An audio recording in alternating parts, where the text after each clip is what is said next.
Hello, friends. Hello, welcome, Salo, Mason, Happy Home, YouTube channel. You know, well, I got that notice again about my boots. Oh, they're out for delivery. And then, just a few minutes ago, I got a notice saying, oh, they'll be here by 9. Oh, rude.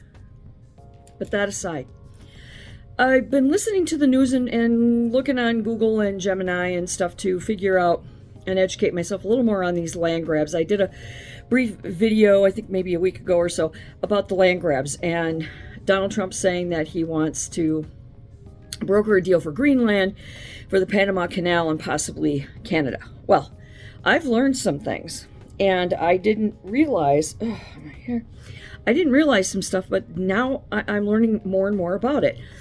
So the thing with Greenland, he's not the first president to try to broker a deal for Greenland.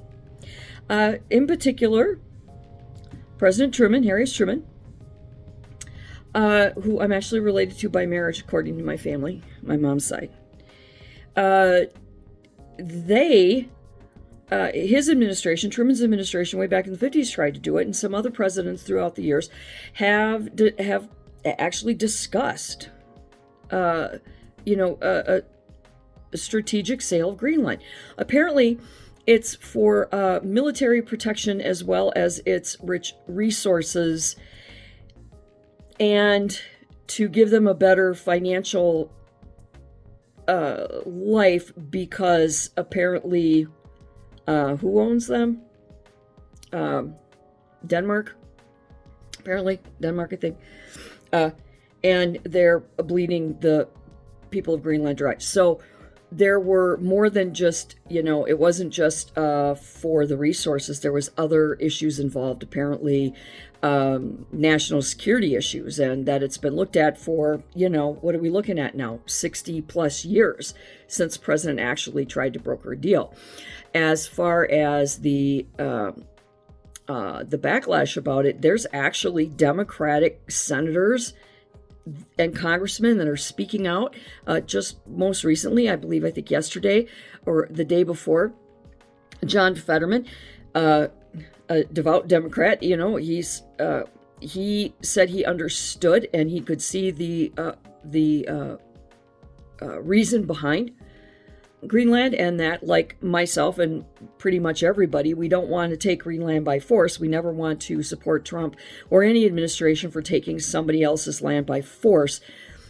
That's an act of war, and we would be no better than Putin or, any of the others.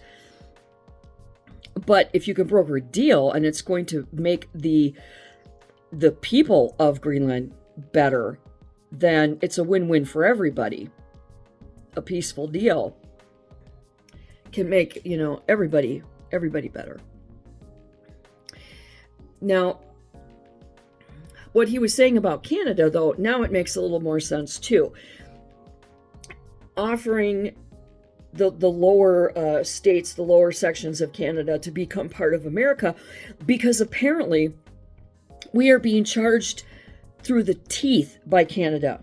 Tariffs and taxes and all kinds of bullshit that they're charging us for, and they're taking advantage of us financially. So he wants to put the kibosh on that, put the brakes on that. And because their healthcare system is so bad, even though it's free, it's really bad. Their taxes are enormously high. The cost of living there is really high. He believes that he could benefit the Canadian people by making them American people and giving them a better way of life as well. And he is talking about the Panama Canal.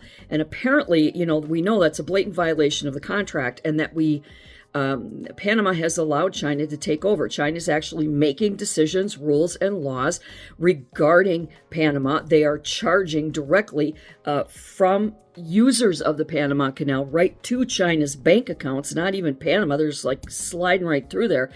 And the deal is that we sold it to Panama for the use of Panama for the benefit of the Panamanian people, and that it had a specific caveat in it that nobody, including China, wasn't supposed to have a part in that.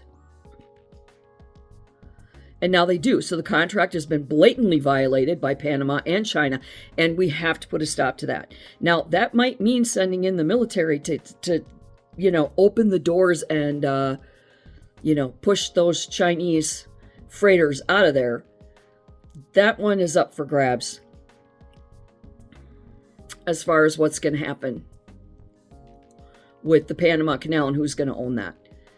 That might come down to some dicey military moves, but we'll have to see, At least if he goes down there and says you're violating the contract and we can take it and you can't do anything about it. Maybe they'll be able to back China off. Who knows? But, it's easy to put out a podcast or video and have an opinion and raise questions about things from the information that you have from that day prior, that day and before.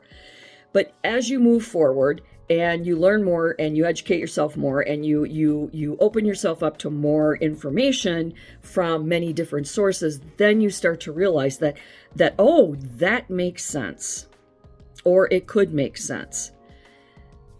So I wanted to alert you that I'm learning more and more about these land grabs and that there might actually be some logic behind this. Weird, huh? And Trump, he has a way of telling, if he was going to tell a joke, he would tell the punchline first and then the joke, like eat dessert before supper. He's always going to go to the end first so that you have to really sift through and you're like, what the fuck? And then after a while, once things start getting explained and people start pulling it apart, things start to make sense and you can understand where his brain is going with stuff. But it can be so confusing to sort that out. Jesus. Maybe that's what's happening to Amazon. They're going to the end game first. Maybe they don't know for sure where the boots are. So they're going to make you feel anticipation, excitement that those boots are going to arrive. But they're going to send you the bad news first, which is, well, it might be here by 9 o'clock. Because they're telling you the end first because they want to, make you feel good. And then you get let down. But anyway, yeah, it's a big day today. I have to drive into the cities. It's going to be a long drive. And I'm hoping the day will, turn out to be well. And until next time, do good and be good.